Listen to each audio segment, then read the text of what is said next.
Hello, this is Bill Tatum, and the model I'm describing today is a narrowboat as used on the canals of England. This particular model is based on a narrowboat on the Beverley Canal, which is near Kingston upon Hull. The Beverley Canal is no longer functional because after the 2-mile stretch that this boat operates on, it is blocked by weed and other debris in the canal, and the navigation is no longer possible. This particular narrowboat has been converted into a passenger carrying boat. The area which would have normally been used for accommodation, which is under the cabin here, has been provided with seats, and you will be able to see those in a short while.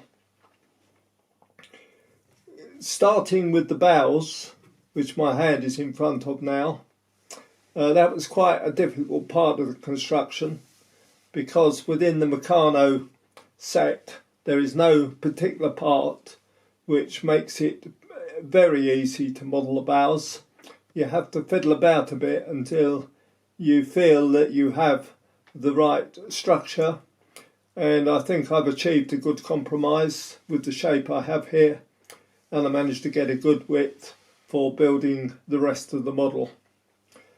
On the front of the bows is a navigation light which I've got my finger on now, and the requirement on the canal for a boat of this type would probably be no navigation lights at all, except one possibly to the rear if it was jutting out, with the danger that something might run into it. But of course the Beverley Canal doesn't carry any traffic, so it would not be legally required. However, it is probably of interest to have it fitted, and I've shown it on this model.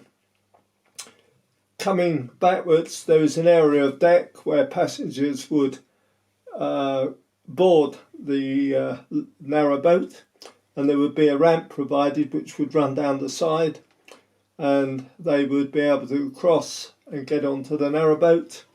And there is a door here which opens, and you can possibly see into the passenger area.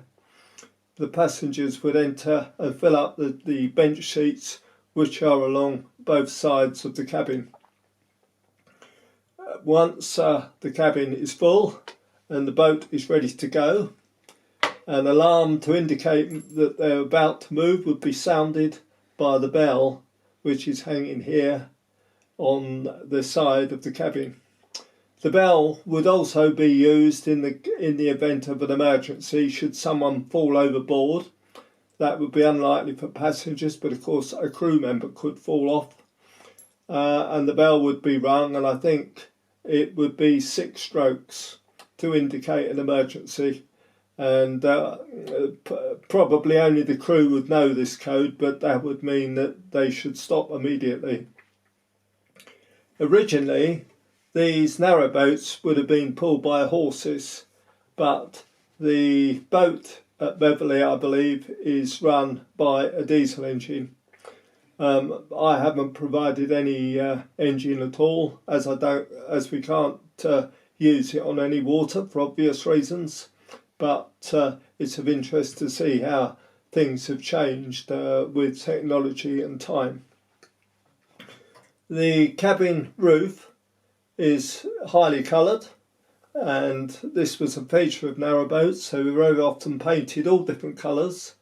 And on the roof here is a ventilation hatch, which is the circular disc raised up here, and this would allow ventilation into the passenger area.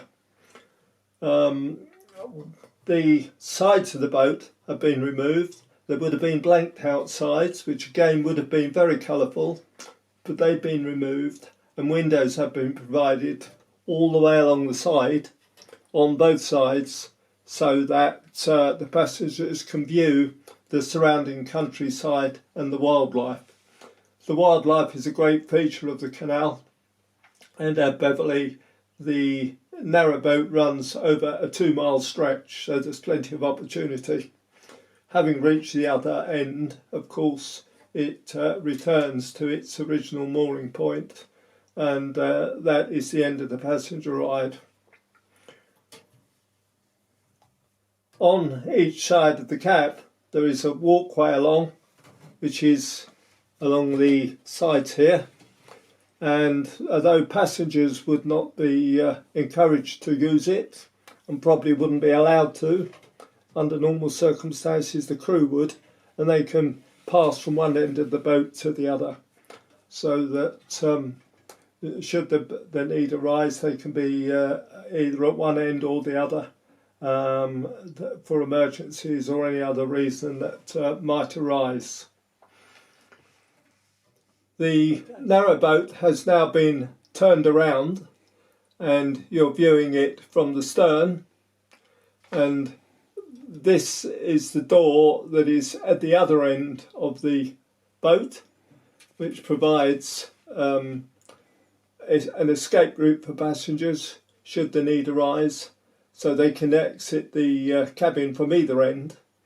But this door comes out at the stern onto an area of deck which is fairly big and would give them access, and again you can probably see the seating arrangement from this end of the narrowboat. I'll close the door again.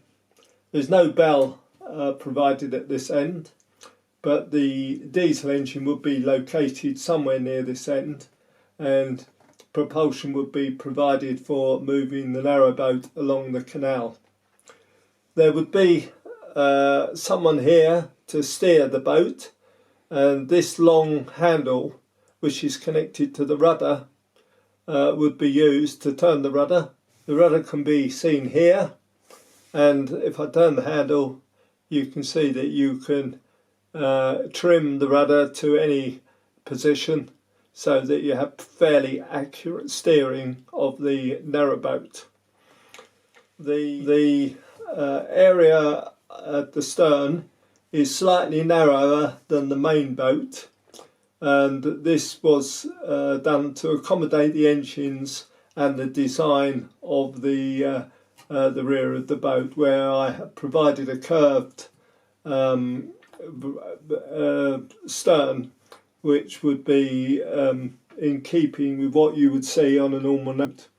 There could be various designs for the end of the narrowboat, but this is the one that I've adopted in this model, although I can't say that it is the same as the one at Beverley. I've never seen the one at Beverley, but I've had it described to me by my usual pair of eyes from David Bache, who describes models to me, and it's from his information that I'm able to build them.